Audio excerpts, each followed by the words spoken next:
This is MacroVoices with hedge fund manager Erik Townsend, the free weekly financial podcast targeting professional finance, high net worth individuals, family offices, and other sophisticated investors.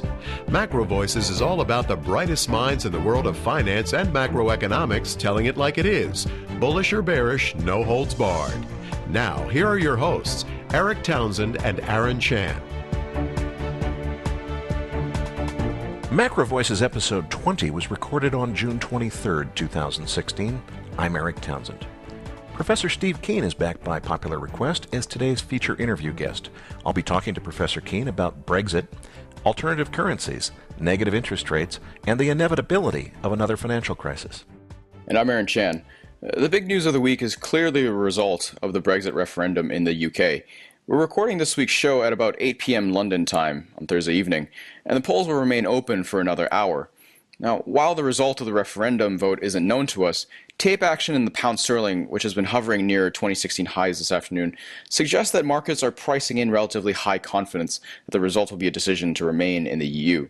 Erik, while we're on that topic, what's your take on the Brexit issue in general before we move on to specific asset classes, and how will it likely be affected in either outcome? Well, clearly this has been the risk event of the year in terms of its significance. Everybody has been scared to death as to what the financial market reaction could be to a leave vote, but I agree with you, markets are pricing in a stay outcome. I think that there might be a little bit of excessive confidence in that outcome because, frankly, the polls have been back and forth for the last few days. The undecided component is large enough that I don't think it's really close enough to call anything.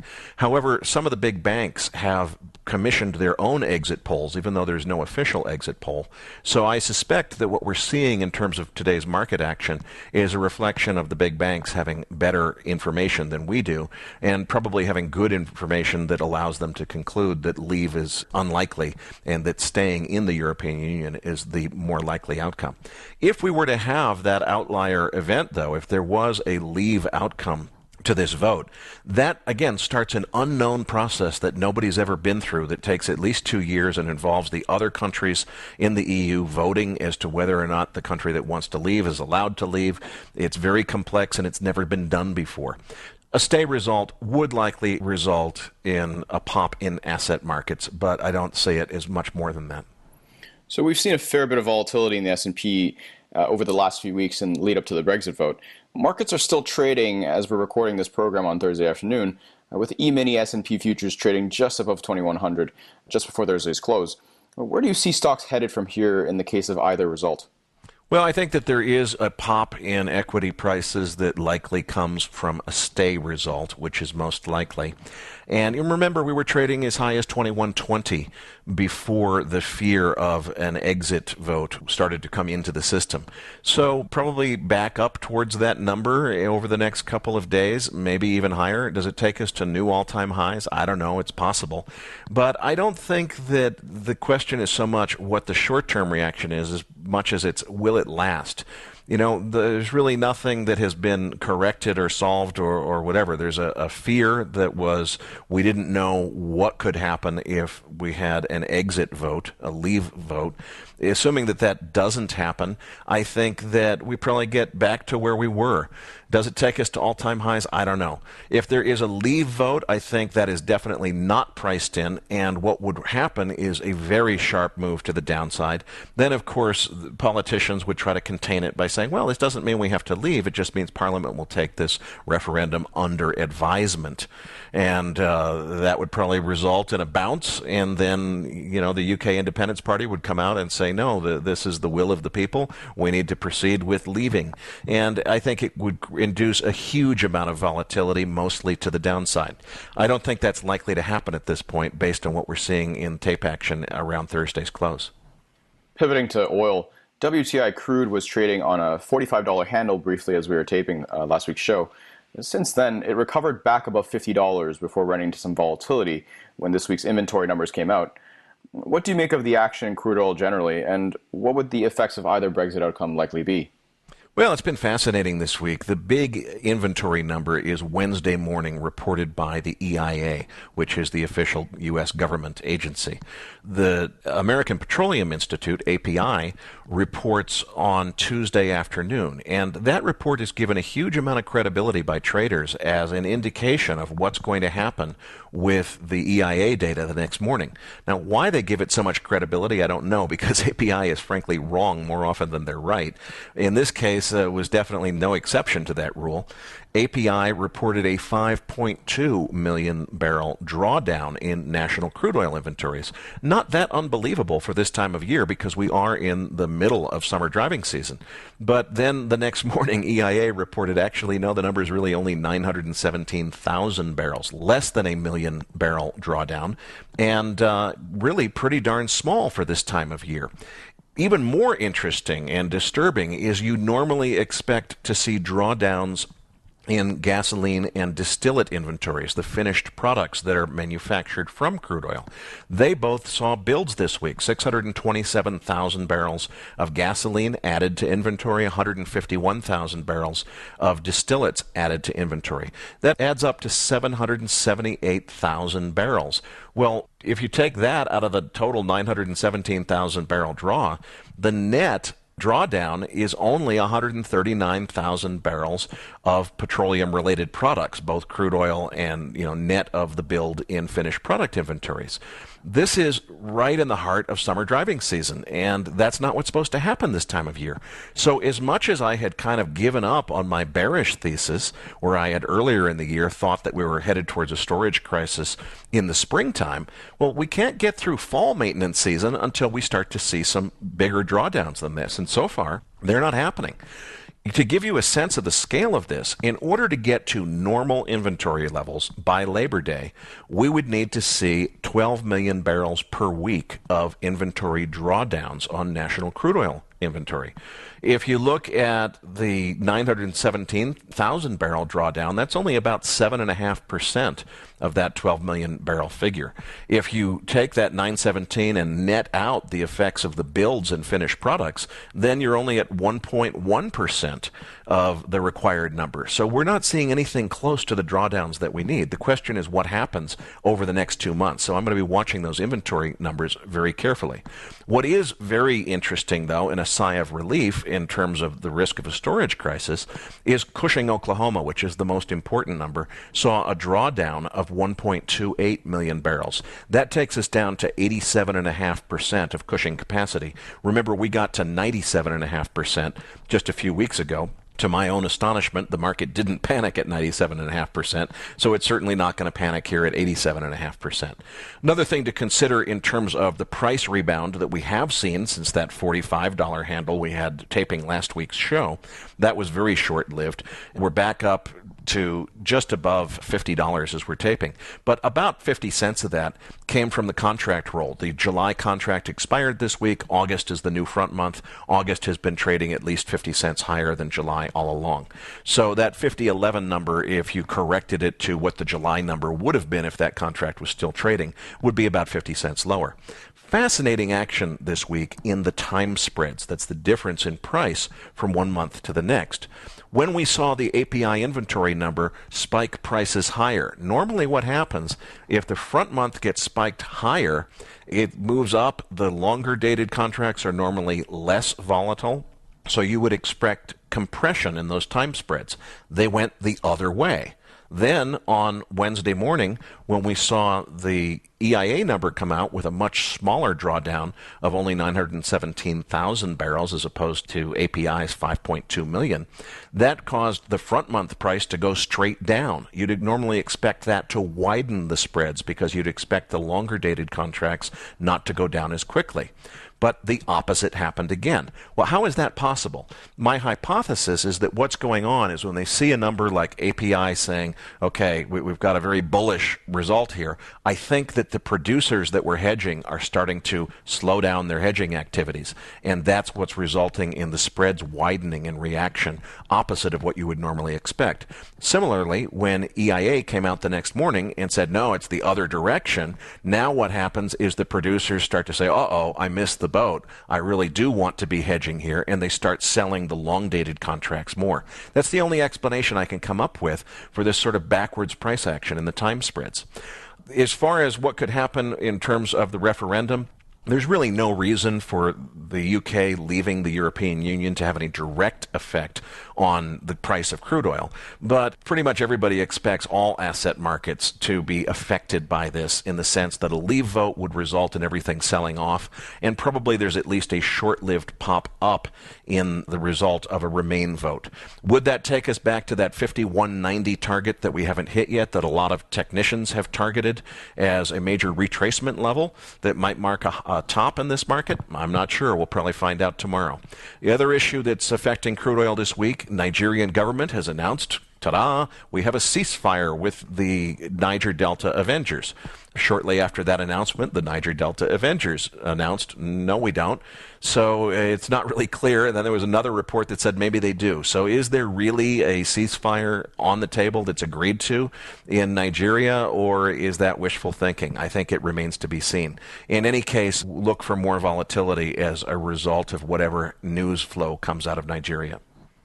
So you opined last week that gold would be the most likely benefactor of a leave vote, but the shiny yellow metal has been pretty soft this week, even as other asset classes were falling on Brexit risk-off fears.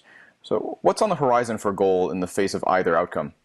Well, CPM Group had a research note out this week, which registered MacroVoices users will find a link to in your Research Roundup email. I mostly agree with it. What they're saying is they think gold moves lower from here, regardless of the outcome. I would disagree slightly, saying I think that a leave vote at this point would surprise everybody, and there would be at least a short-term up spike in the price of gold. But I definitely agree with them in the more likely case of a remain in the EU vote. In that case, I think that basically what CPM Group said is there's been a lot of buying of gold in anticipation of this. The risk is over, and it's probably going to sell back off to 1,200, maybe even lower. If that happens, I think it's a buy down there, because although a U-turn in Fed policy maybe hasn't come quite clearly into view yet, I think it's coming eventually. I think we're seeing that the Fed is realizing that this rate normalization strategy they have is not going to work, and that the economy is going to need more central bank easing and accommodation. So I think that if CPM Group is right and we see maybe a trade down as low as the 200-day moving average, which right now on the futures chart looks to be at about 1177 or so, if we got back down to that kind of number, I think gold is definitely a buy. Remember, though, in the unlikely event of a leave vote where the UK leaves the European Union, or at least initiates that process, if that really and truly led to a major crisis in asset markets, as some people have predicted, remember what happened in 2008. At first, gold spiked up, then it sold off hard with everything else, and eventually did very well. So if we really got into a major sell-off event across all asset classes, I think gold would be taken down with it in the short term, and maybe the buying opportunity would be further along. More likely scenario, though, I think, is the remain vote. And in that case, I think CPM Group is right. Probably the party's over in the short term, and I would look for the buying opportunity that's created by that. And what about the US dollar index, both in terms of Brexit effects and also with regard to the monetary policy? Well, my view on the dollar is evolving for sure. I think, first of all, we'd seen a fair amount of strength in the U.S. dollar over the last several weeks. It looked like, hey, the rally is back on and the dollar's headed higher from here. What I think we're seeing is that a lot of that dollar strength was coming from people fearing the possibility of a leave vote, and a lot of people were selling pound sterling and buying dollars. That appears to be over, and we're back down to, 93 or so on the dollar index, a little higher than that, tested below 93 today, closed above it. I think that maybe what we're seeing here is that the market really is discounting, hey, wait a minute, the whole argument that a number of guests on this program have made is that the Fed is still on this rate normalization strategy, even if we don't believe it's going to work out. That's the story they're telling publicly. The mainstream is buying it, and that's the reason the dollar was set to move higher, because at least in my opinion, the reason the dollar has been so strong for the last couple of years is the ECB and the BOJ are in easing mode, while the Fed is at least supposedly in a tightening mode, in a rate normalization cycle. If the market is losing faith in the Fed's ability to follow through with its rate hiking program, that could mean that the party is over for the dollar. The big number I'd be looking for is a move below 92 on the dollar index. That was the previous low from a little over a month ago, 6 weeks or so ago. If we were to go below that, I would really start to get worried that the dollar rally is over, and that changes a lot of things. So 2 weeks ago, you said 1.7% could be a credibility level for the U.S. 10-year Treasury, below which you thought it would be hard for the Fed to justify continuing their rate hike schedule. We've since seen it fall almost as low as 1.5%, but as of Thursday afternoon, it's recovered back to 1.73%. So Erik, what is the 10-year yield telling you about what's on the horizon for monetary policy? Well, when we saw the flow into treasuries and therefore the yield moving down, I think it was down to 1.52 or so at one point, some people were saying, okay, this means the Fed has lost credibility. This is a major sign of a policy reversal on the horizon. I think that was a false alarm. I think the reason that we saw Treasury yields dip so low was just people were panicking out of pound sterling, buying U.S. dollars and buying U.S. 10-year treasuries with the proceeds of those sales. So I think that that's what did it. Now that the Brexit, certainly we don't know the outcome yet as we're taping this show, but markets are assuming that we're going to have a stay vote, a remain in the EU vote. Assuming that that happens, we're back above that credibility level, and I think it really means all eyes are on the Fed. What they've been saying, what markets have been saying, what observers have been saying are all different things. You know, the story from the Fed is still, hey, we're on our rate normalization cycle. If they were to, at the July meeting, say, okay, we didn't hike rates in June because it was a week before the Brexit referendum and we didn't want to take that chance, but Brexit is behind us now. Let's assume, for the sake of argument, that there has been a remain vote on the Brexit referendum. And so we're going to go ahead and hike now in the July meeting. I think that would shock everybody and would change everything.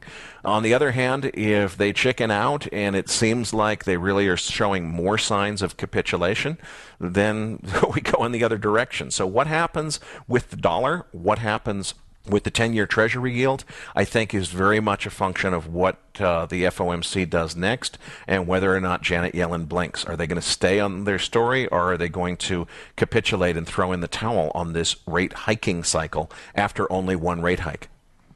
Thanks for the market update, Erik. Well, this week's featured guest is Professor Steve Keen, who heads up the School of Economics, Policy, and History for Kingston University in London. He's also one of the very few mainstream economists who saw the 2008 crisis coming and accurately predicted what would occur. When Erik interviewed Professor Keen 6 weeks ago on MacroVoices episode 14, he mentioned in passing that he could do an entire interview on the subject of alternative currencies, so listener response was overwhelming. So by popular request, Professor Keen is back with us this week to discuss this subject, the Brexit referendum, negative interest rates, and more. Erik's interview with Professor Keen is coming up as MacroVoices continues, right here at macrovoices.com. And now, with this week's special guest, here's hedge fund manager Erik Townsend. I'm delighted to welcome back Professor Steve Keen, who offered so kindly to come back and talk to us about alternative currencies. Before we go there, obviously the topic of the day is the Brexit referendum. We are recording this interview at about 5 p.m. London time. The polls don't close until 9 p.m. It appears, just from looking at the tape action, Steve, like markets are expecting that a Remain outcome is most likely. Your boots on the ground there in London, what are you seeing? Where do you think things are headed? And what do you think comes next? Well, I think the expectation I have is that the Remain case will win as well, mainly because first of all, it's been so finely balanced when they do the overall polls. So all the way through, the people have been saying in recent surveys like 53% for Leave and 47 for Remain. So you could have seen a line ball going for Remain. Of course, a large number of voters were in the undecided category. And what they normally do is proportionally allocate them to either the Remain or Leave case. That's where you get the 53-47 type numbers from. But the reality is there really is a don't know category, and they might be 20% of those who vote. And of course, also it's an optional vote. You don't have to vote. So given all those situations, little things like the weather in London could be enough to swing the vote. Because if it's a miserable day, which it is, and raining a lot, which it is, then the people who aren't committed might decide I won't bother voting, or wait, sit back and see what happens. So that's something that could actually favour the Leave case.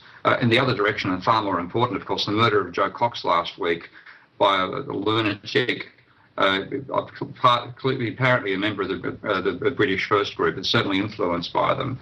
That's the first politically motivated murder in England for 25 or 30 years. That is such a horrific event that people who would have been wavering and wondering which way do I go, I think when they get to the ballot might have that in their mind and go, I'll vote Remain. So my overall expectation is Remain's going to win as well. And what is your view in terms of what should happen? Obviously, as an economist, you have a much deeper view of the effects on Britain's economy, as well as the knock-on effects to the rest of the EU and the rest of the world. What's your view on this? Yeah, well, in terms of what's the impact of the economy, I'm actually siding with Richard Werner on this front. Richard wrote a very well-argued blog post a couple of days ago saying that, and of course I agree with him on this front, the fundamental thing that determines the level of economic activity is the creation of money in your national economy, whether that's by credit-created money by the banks or government money created by fiat with central bank-created money backing a government deficit. And it's really what happens with that number that's got the main impact of whether the economy is going to rise or fall in size. And of course, if Brexit occurs and there's therefore, as a result, there's a significant and sustained devaluation in the pound, that is going to initially cause an increase, but then ultimately cause a potential decrease in Britain's extreme trade deficit.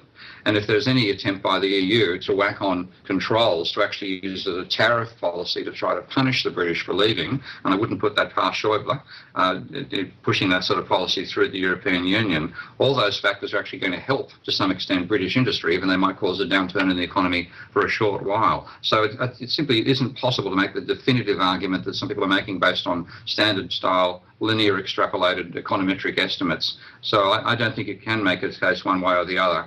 And any firms, the idea is which is better for Britain, staying in or leaving. What I've really focused on is what I called in my Forbes column, the Groucho Marxist question I posed myself. I'm in a club. Do I want to belong to this club? And frankly, the euro is such a disaster of a club. The Eurozone more so than the European Union itself, of course. But it has been such a disastrous club, so badly managed. If I'm given a chance to leave, I voted for out. So I actually voted for Brexit today. And do you expect any unintended consequences or unexpected effects other than ones that we've heard about? Obviously, everyone expects if Brexit were to be approved, the most likely outcome of that would be sudden and extreme turbulence in financial markets. Is there anything beyond that you see that perhaps hasn't been covered by other pundits? Well, I think sudden and extreme turbulence in finance markets is basically a daily activity these days, isn't it? It's not as if we had nothing but stability for the previous 50 years. Suddenly we're throwing ourselves into uncertainty. I think the last 10 years have shown to people, anybody except somebody who's been infected with the neoclassical economic virus accepts that capitalism is a pretty unstable system. So this is just another form of instability there. I think there are plenty of potential unintended consequences. I mean, for example, a lot of people are voting for Remain on the basis of the racist campaign that's been run for Leave by groups like UKIP, Britain First and so on. And they're saying that they don't want to give in to the racists. So that's a huge political factor. Of course, that's all caused by the refugee crisis, the timing of that being independent in many ways of Britain's own reconsideration of its membership. So you could be strengthening the hands of racists here in this country. On my perspective is, well, they've been, the EU and the EU's policies and the mishandling of its own refugee waves, and the idea that you can blame what's happening in England on decisions made in Brussels about refugees, has been a strong basis for the political support for groups like UKIP and Britain First in Britain. If they suddenly can't use that as an excuse anymore, they may well lose support here. So again, you really can't pick which way these things may go. But the real impact that I think Brexit would have is an emboldening groups in Europe to also consider exiting. And of course, I believe that certainly France and Italy should leave the euro. They're big enough to survive the very obvious shock that would cause of changing one currency system to another. But to get out of this straitjacket and go back to nationally managed currencies where they have some sense of sovereignty and some capacity to manage their own affairs in ways that the Maastricht Treaty doesn't allow them to do at the moment. So that could actually mean that Britain's departure from the European Union could weaken racist forces here, but increase them on the mainland.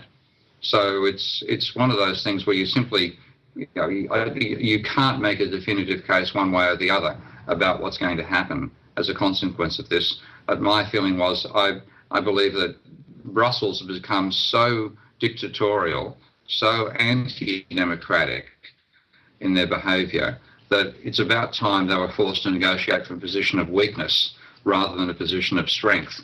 And of course, with Greece, they steamrolled Greece by having the complete position of strength that they control the currency, they control the banking system, they control the central bank of Greece. Greece was completely emasculated in that argument, and the Germans and the French could ride roughshod over the rest. Now, in this particular case, they wouldn't be able to ride roughshod anymore, and I think it's about time they learn some humility. So that to me is the main benefit of a British exit should it occur. But as I said, I think we're going to wake up tomorrow and find we're still inside the European Union. Now, you've described a contagion effect if a Brexit were to happen. Let's suppose that it doesn't happen. You wake up tomorrow and you do, in fact, find that you're still in the European Union. It seems to me like the problems that the EU faces are not going away. So do you think that Britain staying in is going to save the day for them, or does it just delay execution by a few months or years? It delays execution, and the euro is an utterly flawed concept, and the countries in the euro, of course, you get Germany benefiting out of it because they effectively have a captive trading bloc that can't devalue against them. But most of the European Union is losing very badly out of the euro, partly because of the fact that they can't devalue against the Germans, but mainly because they also can't run a compensating fiscal policy and stimulate their own economies as they would be able to do if they were sovereign nations. So that's fed the growth of Marine Le Pen in France. It's fed the growth of Beppo's party, thankfully rather more acceptable for socially acceptable party in Italy. It led to Podemos in Spain. It's led to the rise of Sinn Féin in Ireland again. It's what lives behind the failed attempt at liberation in Greece under Cyprus. So all these pressures is going to get worse. And as they get worse, everything that's identified with the European Union gets tainted as well. So as well as having the economic policies which have been catastrophic and conservative, if I want to use the word conservative versus progressive, it's conservative in the sense that it believes the world should look like a first-year economics textbook. That force has been running in parallel with arguments about human rights, good rights for refugees, all the other elements of the European agenda for a decent society. And of course, the failure of the economic program has tainted all those other elements of the program. So we're getting a rise of racist parties, a rise of nationalism. All that stuff, I think, is a direct consequence of this catastrophic system the Europeans created. So it has to fail at some point, and it'll fail when a group gets in power that's quite enjoys breaking rules and enjoys doing things that aren't allowed by treaties and enjoys machismo type events. And that's why the right normally does this sort of stuff when they get into power. And so, to me, the most likely scenario is Marine Le Pen getting in, trying to negotiate to some extent inside the euro, potentially facing that, the iron will of Schäuble that it won't be changed, and then announcing overnight that the euro is now the franc, all debts are cancelled, and we're going to go forward and build their own national currency again. And if they do that and they eliminate all private debts by writing off the debts that are denominated in euro, which is quite feasible, the French economy could boom. And that would then legitimise the rest of Marine Le Pen's program. Now, this is very similar to what happened some years ago with a funny little bloke in Germany, whom you're not supposed to mention, but frankly, if you continue deciding not to learn from history, then you're doomed to repeat it. And I think that's what the Germans have set themselves up for this time round. So your prediction is, regardless of Brexit, eventually the euro fails, and that is a perfect segue to the topic that we want to discuss today. I was quite taken aback last time I interviewed you about 6 weeks ago. You know, if I consider your background, Steve, you are a very well-accomplished, formally accredited economist. You're not only a professor of economics, but a department head at a well-respected London university. All expectations in your field, the natural thing to expect would be you would be publishing your work into the peer review process. And just as John Taylor's career was advanced with the Taylor rule being adopted and believed in by central bankers, we'd expect you to be working on influencing public policy, creating the Keen rule. You told us in your last interview you've become so fed up that you're not even trying to influence public policy. You're working with entrepreneurs on alternate currencies. How did you get to the point where you were ready to give up on the system? What's this journey been like for you personally? Well, it starts from giving up on economics itself, realizing there's no chance of persuading neoclassical economists to change their minds. It's the same as trying to persuade somebody, trying to persuade a pope that there is no God. Good luck. They will just not listen, even if you have the evidence of it. If you deposit the body of Jesus Christ at the Vatican, they still won't believe you. So there's that resistance to change, and that's not just something that economists are guilty of. It's a human trait, I think. I see us being a species that believes something. We're not really logical creatures. We're believing creatures, and we believe despite the evidence until such time as it becomes absolutely overwhelming. Now, in the case of sciences like astronomy or chemistry or physics and so on, because the evidence itself can be reproduced by anybody in a laboratory, you ultimately get the stage where the evidence overwhelms and they are forced to change their beliefs, and you get progress that way. But economics is so far removed from actually being able to touch this thing they call the economy and observe how it behaves and make definitive tests, that myths can be maintained not just for decades, but for centuries. And that's been the state of economic theory. So I don't try to persuade economists. I try to persuade new recruits to economics not to accept the way of thinking that they'll get taught by their standard professors. And when it comes to policy, there is some movement. I have seen some substantial movement since I've been in England, and I've got a lot of respect for the Bank of England's intellectual flexibility on that front. And even just recently, the Economic and Social Research Council, which funds academic research over here, has realised that they need to provide a means by which the sort of non-orthodox work that I do gets funding from the government, because they realise that the refereeing channels inside economics work against anything outside the orthodoxy. So they've opened up a £4.8 million, what they call Network Plus fund, just recently. So there is progress. But I think that to get the policymakers to realise they've made a complete botch of it by following the wrong theory, and then to reverse their direction and follow a different theory, that might take 10 to 15 years. And in 10 to 15 years, a lot of people, frankly, are going to die because of this situation we're in. Certainly, people in Greece and Spain are dying courtesy of these policies on a substantial scale already. It'll just get worse. So in that situation, you need a credible threat. You need something which is going to focus their minds on the need to change. And one would be the evolution of private currencies created by entrepreneurs and backed, of course, not by state Fed, but by some other means to give people capacity to trust the currency for conversion, for sale purposes. We need something like that. And frankly, entrepreneurs learn faster than economists do. I've seen entrepreneurs go through this experience, be hit by the financial crisis, see their fortunes wiped out, think, what the hell hit me? Where did that come from? See an economist saying it's an exogenous shock and say, you've got to be kidding, it's something inside the system, learn about the system and then realise how it functions. Think, okay, not only is this what wiped me out, this is a potential commercial opportunity, because there are many, many people who would like to make business transactions right now who can't make the transactions simply because of shortage of credit-based money or government-based money, let's create a private-based money instead. So in that sense, I've always had great respect for entrepreneurs.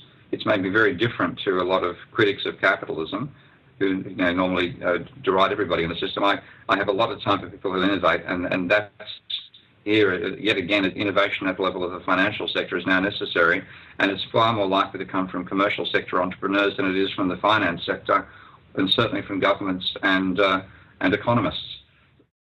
Now, 100 years ago, the in thing was gold-backed currencies. That's what most of the world used.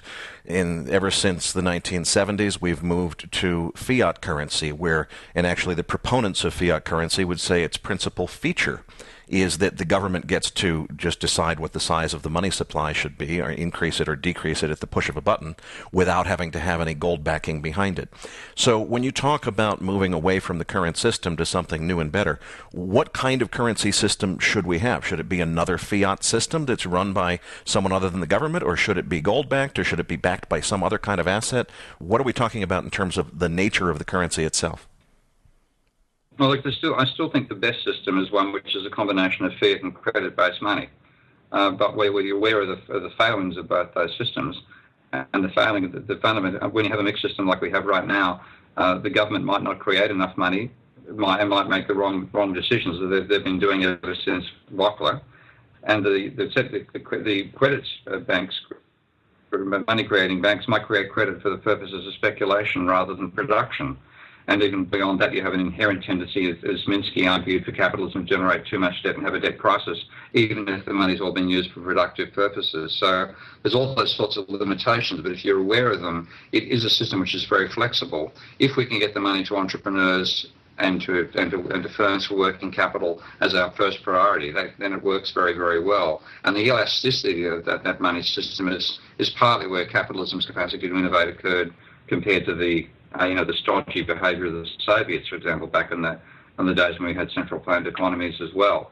So that's still I'd see as a preferable system. But if you have this type of intellectual paralysis now that features with both central banks and private banks, then you need an independent group to come forward, and private entrepreneurs can create money systems based on, for example, one of the systems I know called Bartercard, which is based in Australia, is people to join you have to be a tradesman. And as a tradesman, you can be paid to work for another person who's part of the whole system, therefore another tradesman, in what they call trade dollars, which are basically valued dollar for dollar Australian currency dollars to these currency dollars, but they valued in terms of your labour, 1 hour per $10 per hour of labour.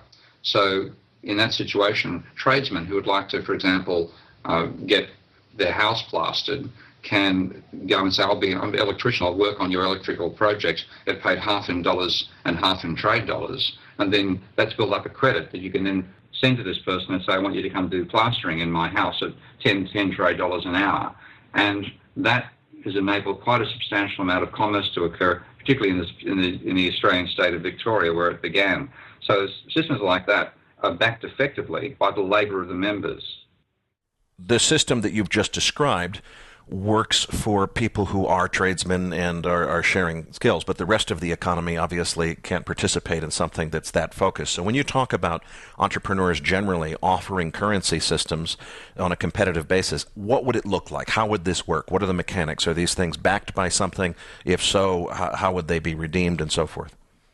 It has to be backed by something that people trust to some degree, in the same sense we can't really trust banks.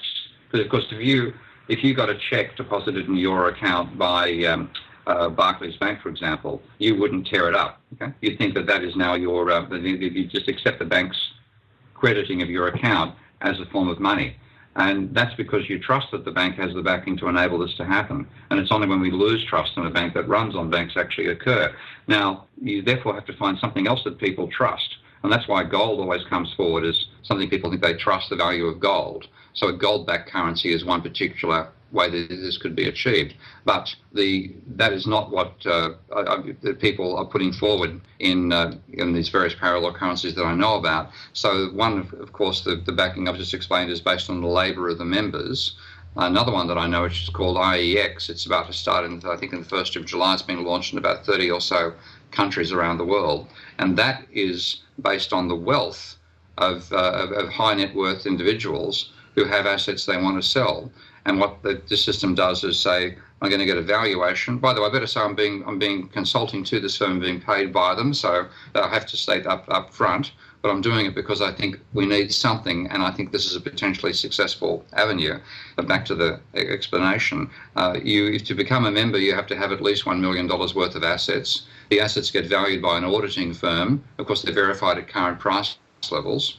Then you get a certificate, which you can then use to buy assets owned by any other person in this whole network. So effectively, it's backed by the wealth, not the labour of the individuals it is with the barter card, but it's backed by the wealth of the individuals in this system. And then that's to enable people to sell a yacht. They can't get, there's not enough monetary demand for a yacht, but they can find IEX certificates for it. A hotel chain could use that as a way of, they could value the notional value of the rooms that currently aren't being used and get an IEX certificate backing that, which would then enable them to make a sale to a retail chain, and the retail chain, again, it's a parallel form of exchange.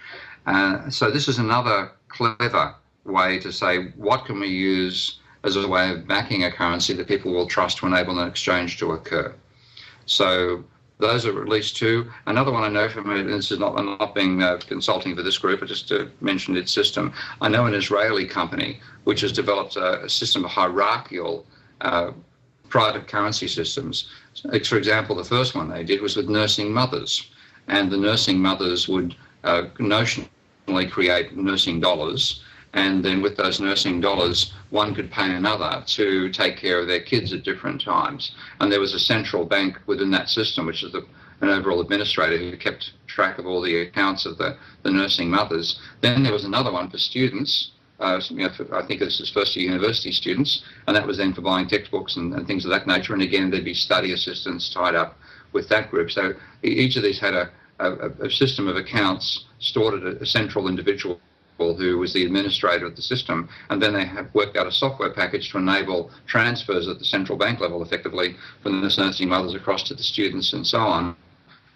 That's another effectively based on a trust within these smaller communities, which is then extended to links between the managing agents of those systems, and the central bank notionally in the system has a capacity to create additional credits to enable more transactions within their own pyramid, and that can be linked up to another pyramid. So that's another system. Again, it's like a hierarchy of trust. So there's many ways that people are inventing. The simplest way is things like councils, like Brixton Council here in London, for example, has the Brixton dollar. Now that is actually backed by money which is deposited, bought from the central bank, deposited in an account on a £1 for one Brixton dollar, or Brixton pound, I think it's called, basis. And then the Brixton pounds are accepted by businesses in the Brixton community. And partly to back that, you're able to pay your council rates in Brixton dollars or Brixton pounds, as well as paying in English pounds. So something like that, those are some of the sort of notional systems that are around there. And these can provide commerce that wouldn't otherwise occur because of a lack of money. You touched on gold-backed currencies, and there are, in fact, some private gold-backed currencies. There's one service where you can open an account denominated in gold, but it provides a credit card that allows you to use it in other currencies and automatically converts. But when I think about gold-backed currency, certainly historically for thousands of years it's been the standard. But in modern times, gold is really just shiny yellow metal that doesn't have a lot of practical application. On the other hand, energy is absolutely central to the economy. So something I think about a lot is it possible to somehow conceive an energy-backed, say a crude oil-backed currency? The obvious problem is, unlike gold, which you can store fairly easily in a vault, you'd have to have a lot of really big tanks to physically back that currency. So is there some other way to do that, to achieve an energy-backed currency? it's feasible to issue certificates that are based on the energy stored in some particular country, or like back on, say, Saudi Arabia oil and things of that nature. And I don't see the fundamental thing that backs currencies is trust. And the reason that gold worked is that people trusted that gold couldn't be fabricated, which we know can't be made, couldn't be destroyed either, could be lost. But that gave you a sense of solidity, and we would trust that anybody said they were using gold as a certificate, that the gold actually existed. So again, trust is always that foundation. Now, whether you can convert that across to energy, I'm just not sure. I think we have to. One thing we're going to realise, I think, is the crucial role that energy actually plays in our economy, which is ignored by mainstream economic theory and not handled well by non-orthodox theory either, I might add. And we therefore ignore the role of energy in production, but you can't produce anything without it.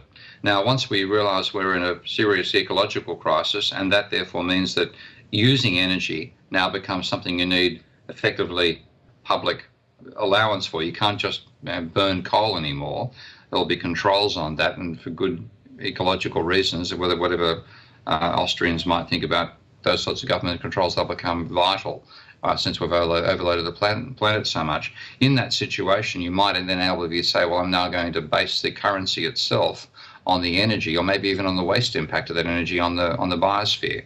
So I think it's feasible, but again, I can't say that I've thought about it in enough detail to know how to go about doing it. Now, with respect to this idea in general of entrepreneurs introducing competitive currencies, I personally love the idea of less government control. But if I put my journalist hat on, I have to ask the opposing question, which would be, Baron Rothschild very famously said, "Let me control the supply of a nation's currency, and I care not who makes its laws." Is there a huge risk of, we've watched stock exchanges abuse the power that they have by selling information to high-frequency traders that, frankly, they shouldn't be selling. But that's what entrepreneurs do. So is there a risk here that by putting the creation of currency in the hands of entrepreneurs, we're potentially, inviting fraud and a lot of other problems? We are. There's no doubt about that. So that's the reason why we've normally stuck with fiat currencies, or with the banking sector, where the banking sector needs to be licensed to be able to actually to have banks created in the first place. So, and that's why I largely favour the mixed fiat and credit system if it's handled properly. But the trouble is, it's not Baron Rothschild we need to worry about anymore. It's Baron Schäuble that now controls the money supply. And rather than creating too much or doing fraud, they're creating too little and causing economic chaos. So we've got ourselves the wrong Baron Rothschild, and that really is a product of economic theory. This is why I'm such a battler on the economics in general. Economic theory is so misleading about the nature of money and the nature of capitalism that it's led to people believing total myths about the stuff. And yet, to get a job running a central bank, you have to have a PhD in economics. Well, that's where this paralysis is coming from. So I don't see private currencies as a permanent solution. I see it as something we need for a while until central bankers are no longer trained in neoclassical economics and learn something realistic, and then understand how the system they operate actually works, rather than believing myths like the money multiplier, for example, or believing in negative interest rates. And we can finally move forward with a sensibly managed monetary system. But that day could be 15 years away, maybe even more, on the record of what happens in Japan. So in the meantime, I'd like to have private entrepreneurs come in not as a permanent replacement, but as a disruptor.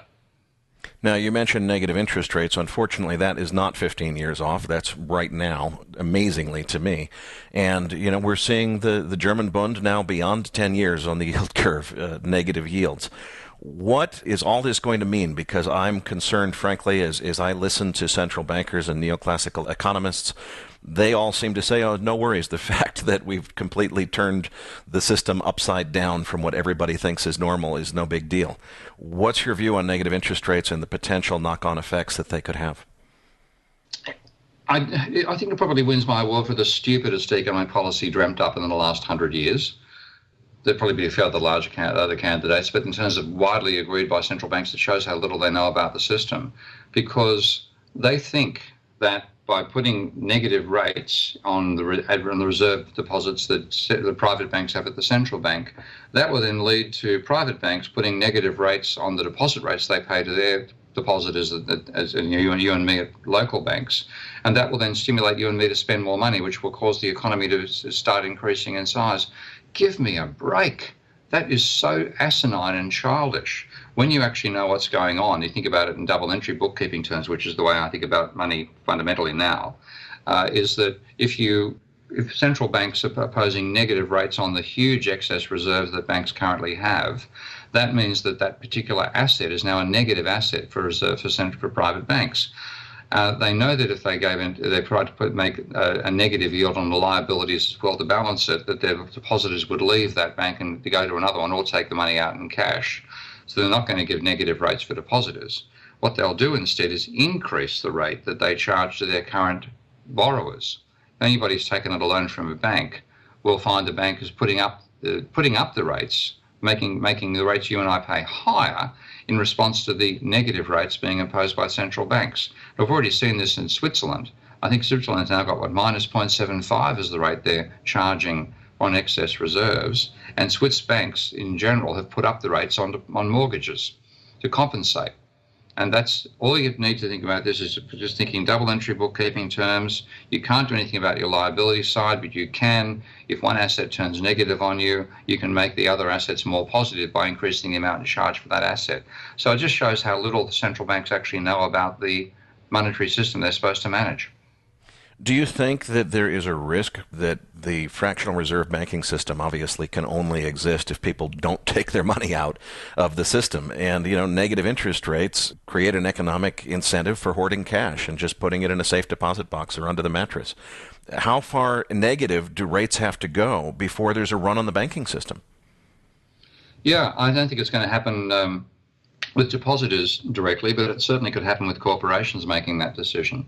And of course, if you start, we don't have a fractional reserve banking system. We have a credit system where the banks are required to keep a certain amount of reserves in case there is a run on the banks. That's what really exists right now.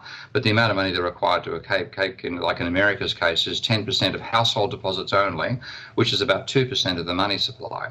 Now, if you then have the household sector deciding that if you have the corporations or the household sector deciding I'm not going to get negative, if the negative rates actually got passed through to the depositors, then they could easily demand more cash than the banks currently have, which would force the banks to go to the central bank to ask for loans of money and so on. It's a source of potential breakdown, and the difficult thing for banks is they actually need a decent margin, and they need also a decent volume of new debt. Now, the volume of new debt is dried up completely. The margin's being squeezed at the same time. So there could well be banks that look like they can't survive, and people then go and take their money out, and we have a crisis that way. And the ironic thing is this is being done by people who are trying to make the financial system more stable. Finally, before we close, I have one question that's really been on my mind for you because of your reputation for having called the 2008 event in advance and accurately describing what would happen and when it would happen. And I think back 7 years ago to the summer of 2009, after QE1 was announced, what I said, and boy did I ever get the call wrong, I said, look, they're not solving any problem here. The problem is too much debt.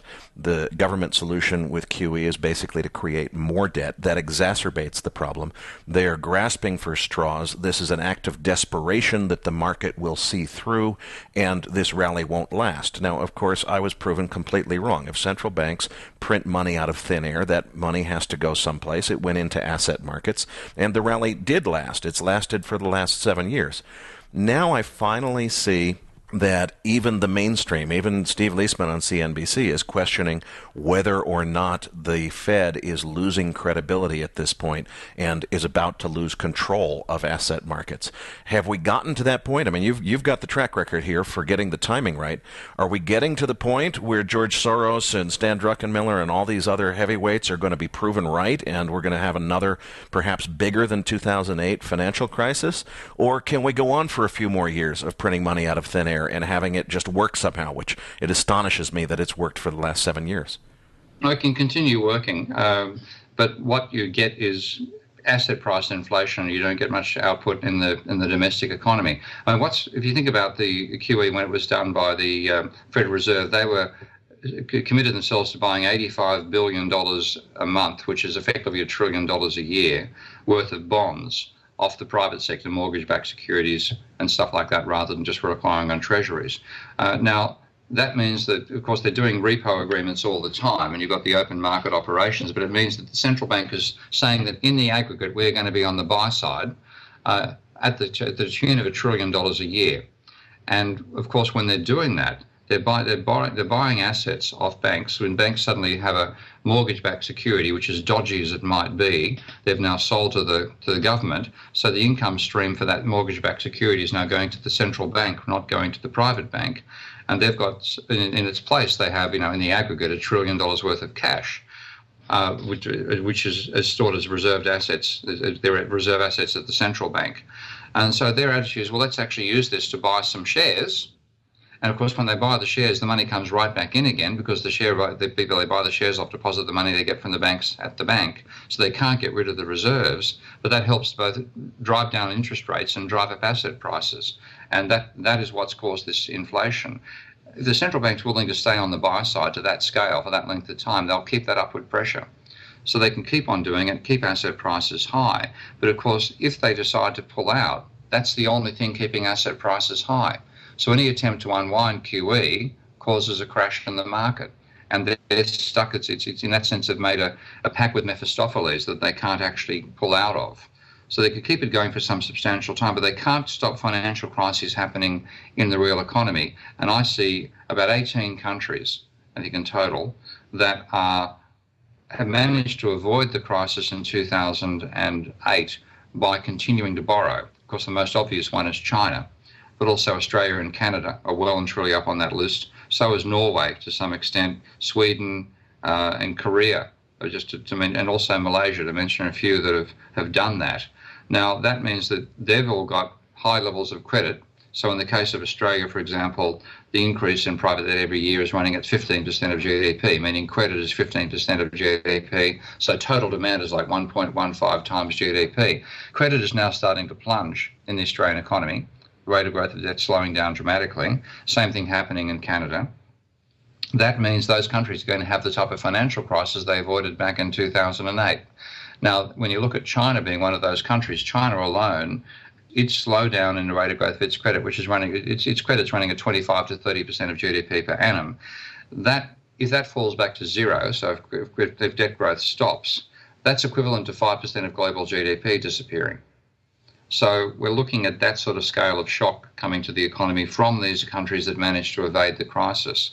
Now, after it happens, of course, after those credit collapses occur, they'll be in the same situation as America and England and much of Europe, of being debt zombies.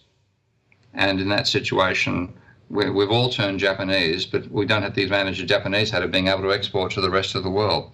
So I think a crisis is inevitable. It's not going to come from America or England. It's going to come from China and the other countries that have managed to evade the crisis last time round.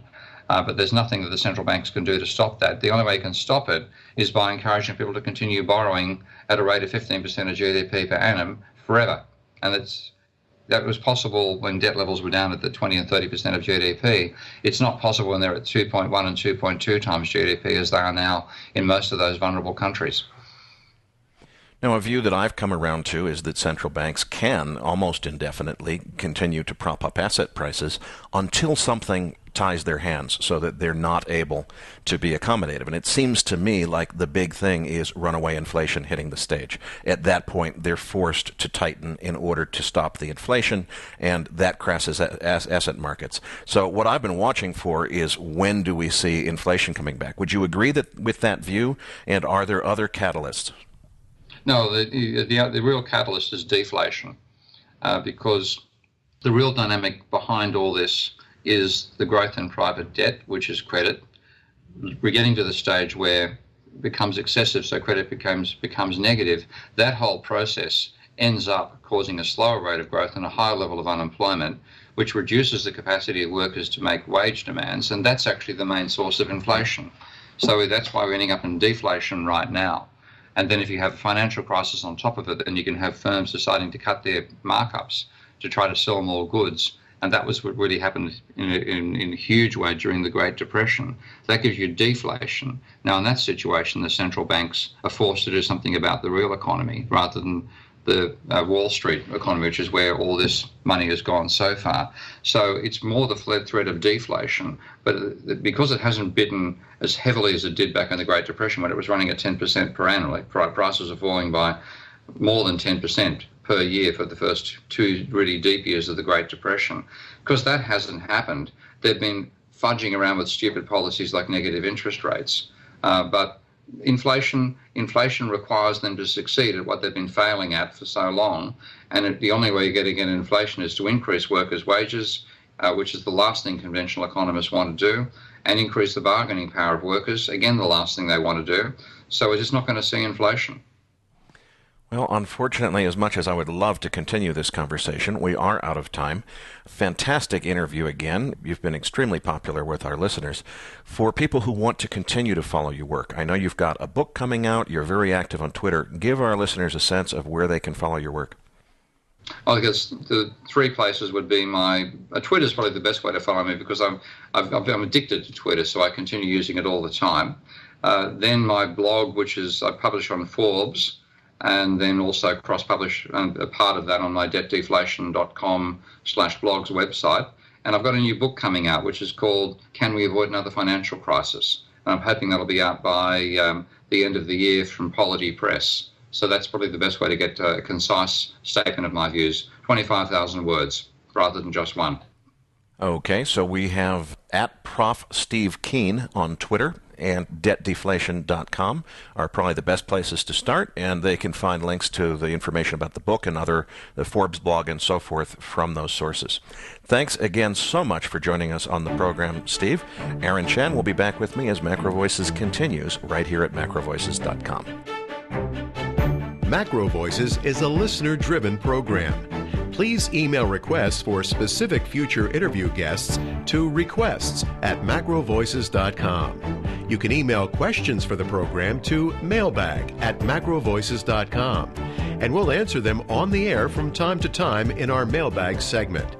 We also welcome your suggestions for how we can improve the program. Now, back to your hosts, Erik Townsend and Aaron Chan. I'm Aaron Chan, back with you.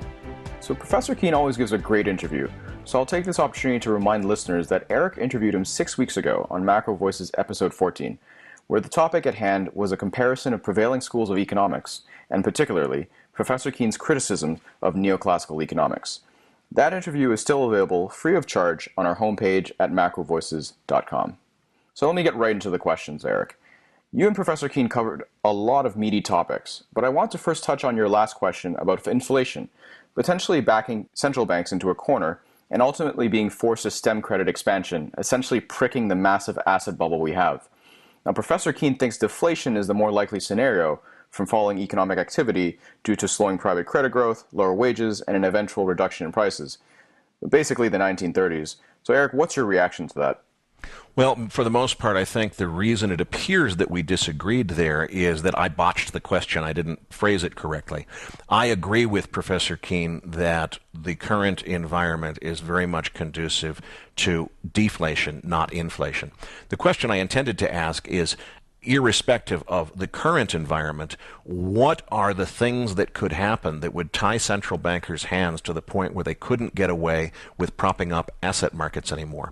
And when I said that I thought a return to runaway inflation was the thing that would tie their hands, I do very much believe that would do it.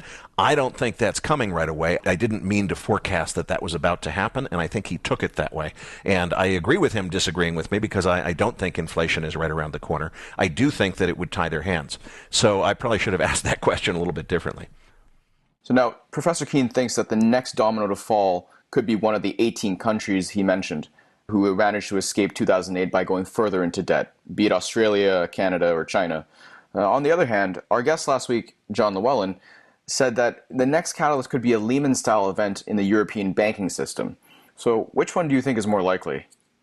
Boy, that's a tough one. I would say all of the above. And, the way that I look at this environment right now, this overall macro backdrop, I think that the system is very fragile and it is waiting for a Lehman-sized catalyst to start an avalanche that could be really scary. Does that mean that I know where it's going to come from? No, I have no clue. Brexit was a good candidate. The most likely outcome is that Brexit is off the table, although we don't know that for certain as we're taping Thursday afternoon. Assuming that Brexit is off the table, where's the next one come from? I don't know. I think those are all possibilities. I definitely agree with other aspects of what Professor Keen said in this interview, which is once the Brexit is off the table, that doesn't mean the EU is out of trouble. The EU still has massive problems between the banking crisis. Look at what's going on with European banking stocks right now. Look at the predicament that the ECB has gotten itself into. Look at the refugee crisis. Look at the just ridiculous negative interest rate situation that's going on with German bond yields right now. There's all kinds of things that could provide a tipping point or a catalyst, and I really have no idea which one it's going to be. So Erik, when you mentioned that we have a fractional reserve system, Professor Keen took another view and said that we instead have a credit system where banks are required to hold 10% of household deposits for withdrawal. Now that sounds like fractional reserve banking to me, but was there something I missed? Well, I think the distinction that he was trying to make is it's not just a fractional reserve banking system, which means people have their savings, they put it in the bank, and the bank doesn't really have the money. They only have a fraction of it, which is what fractional reserve banking is. I think his point is it's not just that. It's we also have a credit system which is providing the bulk of the money that people are spending into the economy. So it's not just the question of fractional reserve banking, but also the question of what happens to the overall credit system which we are so dependent on. Right now, with all of these easy money policies, we're supporting the economy by allowing people to borrow and spend beyond their means. What if we can't do that anymore? Then what happens? So Erik, let me pivot to the alternative currencies. I thought that conversation was fascinating, and Professor Keen mentioned currencies I hadn't even heard of before, and perhaps our listeners are aware or even using some of these currencies, and it would be great to hear more about them. So on to my question about them. From my understanding, for something to be money, it must serve numerous functions, and one of which is for it to be fungible, meaning the money in my account has to be the same in your account. And I noted Professor Keen saying that it might take central bankers 10 to 15 years to transition to more applicable or practical theories, and entrepreneurs could do well and promote commerce by introducing new currencies, be it backed by gold, labor, boats, you name it. However, it seems sort of paradoxical to me because on the one hand, we are advocating decentralization, but to alternatives that are inherently centralized. So do you see anything at odds here? And do you think a transition to alternatives could promote commerce, as Professor Keen said? Well, I think it's a question of purposes and time frames. I don't see any of the currencies that he mentioned changing the world starting tomorrow or next week or really anytime soon, frankly. But if you look at his perspective, what he said is he sees the big picture of we have this fiat money system which is destined for eventually a failure, as all fiat money systems in the history of the world have eventually failed. And what are the alternatives? What are we going to have in order to replace them? There's not a lot of good possibilities. And I would draw an analogy to say something like Twitter. The guys that designed Twitter literally had no idea what the purpose of the thing was going to be. They were experimenting with this idea of microblogging and trying to find an application for it. I'm told that one of the thoughts they had was maybe people would use it to communicate with taxi drivers in San Francisco in order to, find a taxi that was close to them. Well, look at what Twitter has evolved into. Nobody ever guessed what it would become. I think, I don't want to speak for Professor Keen, but my perception is the reason he's spending his time on these things is he knows that the world needs to be exploring other alternatives to a continued central bank administered fiat money system. And I think that what he's saying is eventually that central bank administered fiat money system is going to fail. And the more work that we do to explore possibilities for alternatives, the better off we are. I don't see any of the things that he's talking about now suddenly suddenly taking over and becoming the new currency. I think that he's looking at them in terms of having more options on the table when we eventually get to the point of what Raoul Pal has called the reset, when the existing system of fractional reserve banking and central bank administered fiat money breaks down at some point in the future. Well, Erik, that's all I got for questions. Okay, and for our registered users who have registered at MacroVoices.com, what can they find in this week's Research Roundup email? Well, we've once again got a stacked lineup for our subscribers, and this week's Research Roundup is headlined by Raoul Pal's latest presentation on Real Vision TV. This was an excellent presentation, and I highly recommend our listeners to check it out. I've already watched it twice and have it bookmarked because Mr. Paul goes through his macro and business cycle framework. We've also got excellent articles from listener favorites like Axel Merk, Satyajit Das, and Art Berman, so stay tuned for that. And I definitely want to echo your comment, Aaron. That video with Raoul Pal was absolutely outstanding, and that is a free link. You don't have to be a Real Vision subscriber in order to watch that one. I recommend it very, very highly. And again, for anyone who is not registered yet, it is completely free. Just go to macrovoices.com, register a free account with your email address, and you will receive our weekly Research Roundup email with the best that we can find in free research on the internet. Aaron, who do we have for next week's show? Well, next week we were bringing back another all-time favorite MacroVoices guest, Grant Williams, who's the publisher of Things That Make You Go and co-founder of Real Vision TV. Mr. Williams is both a Brit and has a brilliant mind for macro, so I'm sure he'll have plenty to say about Brexit, regardless of the outcome. Well, folks, that about wraps it up for this week's episode. We continue to receive a lot of positive feedback, and Erik and I look forward to continue bringing you premier content with the sharpest minds in finance. But we also need your help in order to bring you the biggest names like Kyle Bass or Stanley Druckenmiller. So if you're on Twitter, give us a retweet and mention it to your followers. You can also follow our main account at MacroVoices. And you can follow Erik and me at Erik S. Townsend and at _Aaron Chan_. If you know others who would enjoy the Research Roundup and the content we bring you there, please forward it to them as well. For Erik Townsend, I'm Aaron Chan. See you next week. That concludes this edition of Macro Voices. Be sure to tune in each week to hear feature interviews with the brightest minds in finance and macroeconomics. Please register your free account at www.macrovoices.com. Once registered, you'll receive our free weekly Research Roundup email containing links to supporting documents from our featured guests and the very best free financial content our volunteer research team could find on the internet each week, which never includes advertising or marketing. You'll also gain access to our free listener discussion forums and research library.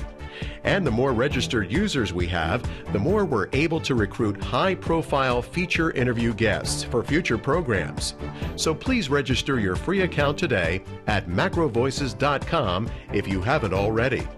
You can also subscribe to Macro Voices on iTunes to have Macro Voices automatically delivered to your mobile device each week, free of charge. You can email questions for the program to mailbag@macrovoices.com, and we'll answer your questions on the air from time to time in our mailbag segment. Macro Voices is presented for informational and entertainment purposes only. The information presented on Macro Voices should not be construed as investment advice. Always consult a licensed investment professional before making investment decisions.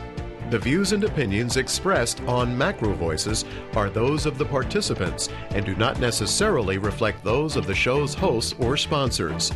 Macro Voices, its producers, sponsors, and hosts, Erik Townsend and Aaron Chan, shall not be liable for losses resulting from investment decisions based on information or viewpoints presented on Macro Voices. Macro Voices is made possible by funding from Fourth Turning Capital Management, LLC. For more information, visit macrovoices.com.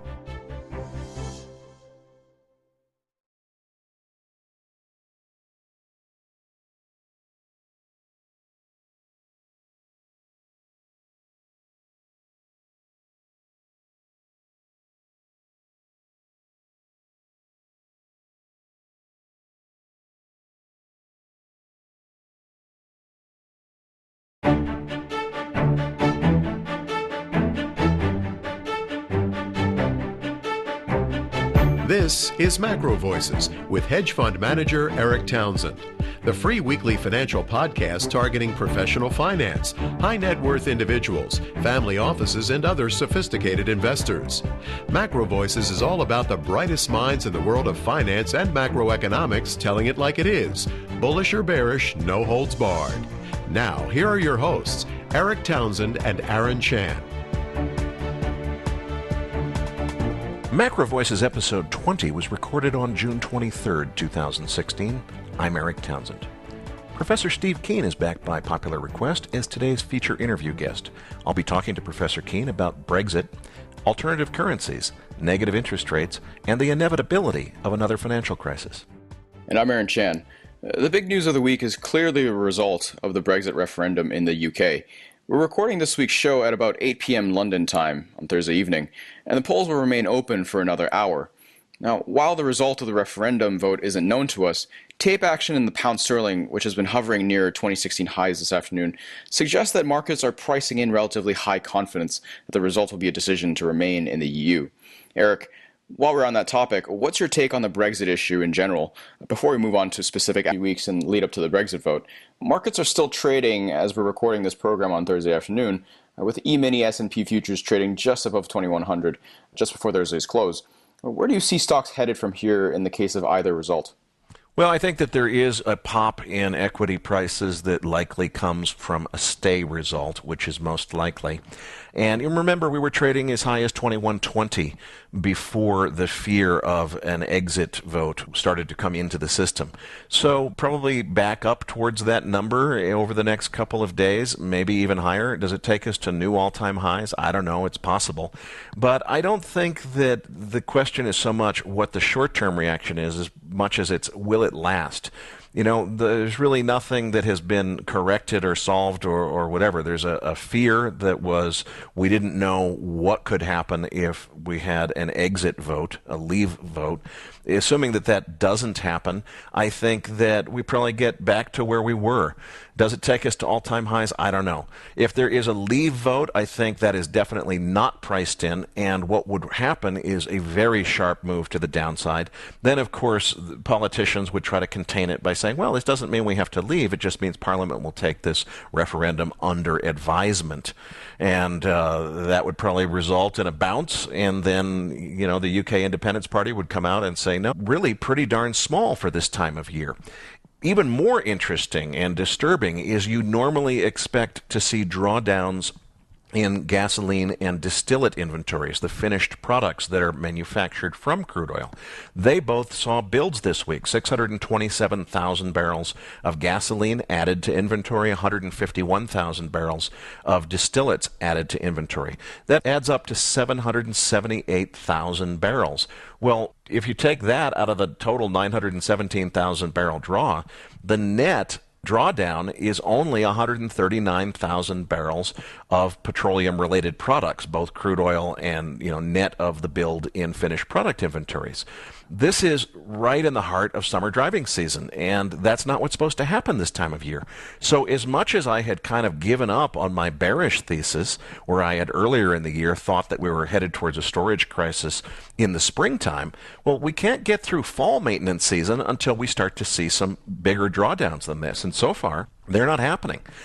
To give you a sense of the scale of this, in order to get to normal inventory levels by Labor Day, we would need to see 12 million barrels per week of inventory drawdowns on national crude oil inventory. If you look at the 917,000 barrel drawdown, that's only about 7.5% of that. Oh, this is the will of the people. We need to proceed with leaving. And I think it would induce a huge amount of volatility, mostly to the downside. I don't think that's likely to happen at this point based on what we're seeing in tape action around Thursday's close. Pivoting to oil, WTI crude was trading on a $45 handle briefly as we were taping last week's show. Since then, it recovered back above $50 before running into some volatility when this week's inventory numbers came out. What do you make of the action in crude oil generally, and what would the effects of either Brexit outcome likely be? Well, it's been fascinating this week. The big inventory number is Wednesday morning, reported by the EIA, which is the official U.S. government agency. The American Petroleum Institute, API, reports on Tuesday afternoon, and that report is given a huge amount of credibility by traders as an indication of what's going to happen with the EIA data the next morning. Now, why they give it so much credibility, I don't know, because API is frankly wrong more often than they're right. In this case, was definitely no exception to that rule. API reported a 5.2 million barrel drawdown in national crude oil inventories. Not that unbelievable for this time of year because we are in the middle of summer driving season. But then the next morning, EIA reported actually, no, the number is really only 917,000 barrels, less than a million barrel drawdown. And asset classes, and how will likely be affected in either outcome? Well, clearly this has been the risk event of the year in terms of its significance. Everybody has been scared to death as to what the financial market reaction could be to a leave vote, but I agree with you, markets are pricing in a stay outcome. I think that there might be a little bit of excessive confidence in that outcome because, frankly, the polls have been back and forth for the last few days. The undecided component is large enough that I don't think it's really close enough to call anything. However, some of the big banks have commissioned their own exit polls, even though there's no official exit poll. So I suspect that what we're seeing in terms of today's market action is a reflection of the big banks having better information than we do, and probably having good information that allows them to conclude that leave is unlikely and that staying in the European Union is the more likely outcome. If we were to have that outlier event, though, if there was a leave outcome to this vote, that again starts an unknown process that nobody's ever been through that takes at least 2 years and involves the other countries in the EU voting as to whether or not the country that wants to leave is allowed to leave. It's very complex and it's never been done before. A stay result would likely result in a pop in asset markets, but I don't see it as much more than that. So we've seen a fair bit of volatility in the S&P over the last